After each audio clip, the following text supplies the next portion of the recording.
selamat sore Bu Kiki dan teman-teman sekalian. Saya dengan Tantri dari kelompok B.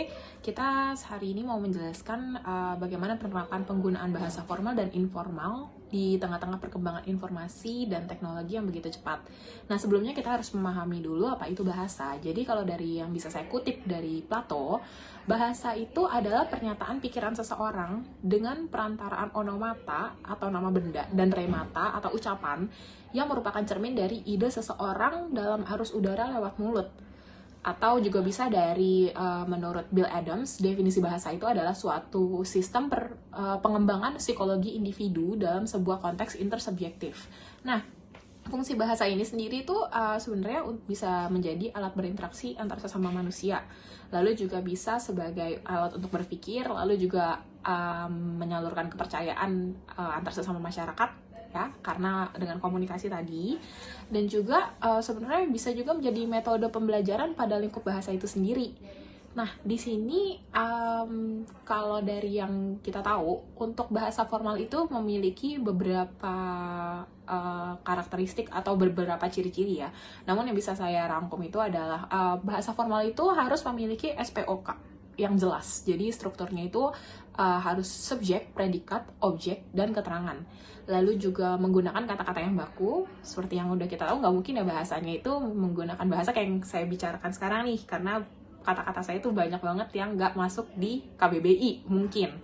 Dan juga menggunakan ejaan yang benar, yang disempurnakan, EYD.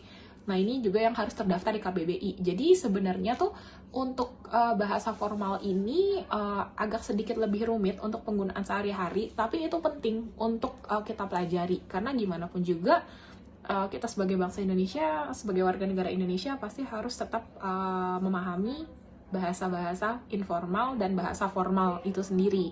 Nah, untuk selebihnya bisa dijelaskan oleh teman-teman saya dari kelompok B. Dalam era digital, teknologi penerapan penggunaan bahasa formal dan informal saat ini di tengah-tengah perkembangan informasi dan teknologi membantu manusia dalam berkolaborasi, berbisnis, berbagi pengetahuan, dan berpartisipasi dalam perdebatan sosial dan politik, terlepas dari permasalahan bahasa dan keahlian menggunakan komputer. Contohnya, keterlibatan bahasa dalam penggunaan teknologi adalah menemukan informasi dengan mesin pencari, lalu mengecek ejaan dan tata bahasa dengan prosesor kata, mengikuti petunjuk lisan dari sebuah sistem navigasi, dan menerjemahkan halaman melalui layanan daring. Penerapan hal seperti ini tentunya sangat membantu segala kebutuhan manusia dengan lebih efisien.